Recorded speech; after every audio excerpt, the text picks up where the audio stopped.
Hello, everyone, and thank you for joining me on another video. And today we're going to talk about the Rovo agent that screens candidates on your behalf automatically. This is really next level, right?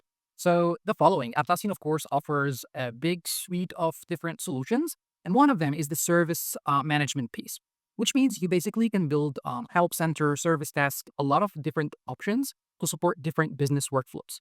And the idea behind it is that if your agents, if your customers, and everything is pushing data to the same platform, and all that data is connected together with artificial intelligence, and specifically in this case, Rovo agents and Agentic AI, we can build business workflows that are really super efficient. And you can think of the teamwork graph, how the data is being stored and linked together in Atlassian Cloud. It's every time we're logging in as a specific user, you're activating part of the network. Every time you're pushing data to the Atlassian, whether creating a new project or raising an incident or doing a deployment, the system exactly knows what sort of your function is. And all those data parts and items are linked together. Then by going to the Rovo capability, we are able to really create agents, whether using prompts like text, agents that can do specific things, or we can go and use Atlassian Forge, which is a programming and development framework and platform that you can customize your agent. And today, I'm not going to show you the simple way of creating a Rovo agent. I'm going to show you the complex way. Like in this case, we have Jira Service Management, where candidates can apply for new positions. They can upload their CV, they can fill in fields like when they can start, salary expectation, and all of that. And what we are trying to do, like let's imagine we receive like thousands of applications per day, and we don't really want to do that screening manual. So we want to automate it. And Atlassian just offers these capabilities. So what you do is the following. You would, of course, build your portal where people can apply, and then you would build an agent. Let's go with the flow and util bit to explain that to you. So you have the portal, right, where the candidates will apply. And after creating that, it will land at the end as a work item. And here on the work item, you have the candidate sort of data, whether their CV, you have as well their skills, and a lot of other information. And what we do is that we will go and create a Rovo agent that every time a request is being created, right? So every time a candidate applies, the Rovo agent that I'm calling in this case Matcha Screening. I love the name, by the way. So the Matcha Screening Agent, what it does, it will go and compare the new application with a job description. And then after doing that, it decides to do something with this, work item or with that candidate, whether it would say it looks good or it would say it doesn't look good. And if it looks good, what we do is that we would just say the candidate was screened, the profile looks good, or we would say, nah, the candidate does not look good, so it will be rejected. Of course, we still can correct that manually using a human being. But this is the main idea. Candidate will apply, the data will be stored on one work item, and then we have two options. So whether we screen that candidate and we say, let's go to the review process and maybe start the interview, or we reject the candidate. And the Robo agent here, what it does, it will every time match the sort of application. So the work item event, it's a candidate. It will match that candidate with a job description. And if it's good, screened, it changes the status of the work item to screened. And then a human being can decide the next steps, or it rejects because the skill match to the job description is very, very low. So that's basically the idea that we have.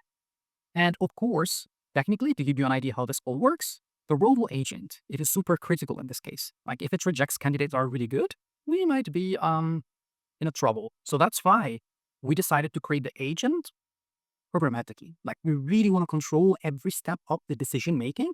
We are still using large language models that Rovo gives us access to. We are still prompting with Rovo, but we are really controlling the skills, the score, the mathematical part of that matching. Everything looks good. Let's kick it off. So I'll show you first how this works, and then I'll explain to you how it's technically built.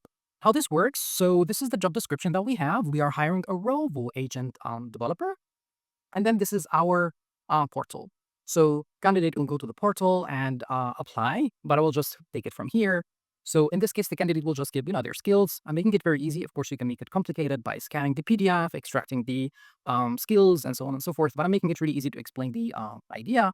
And of course, if I go to the chat, every time I can chat with the Matcha Screening Agent. And what the Matcha Screening Agent does, it will analyze all of that flow, all the content on the work item, and gives me the percentage and then the decision where to transition that candidate. But additionally, it will go and transition the candidate to the right status, like screened, looks good, or rejected, does not look good. So this is the idea. And of course, the app looks, very easy sort of to use app. So I think you got a little bit the idea. And to test this, I'm going to bring now my Python script that will automatically create new applications and candidates randomly. Sometimes they are good, sometimes they're bad. And then we will see the agent in action. So if I would start my script, and what you see here, it's creating a new candidate, TSM63, and so on and so forth.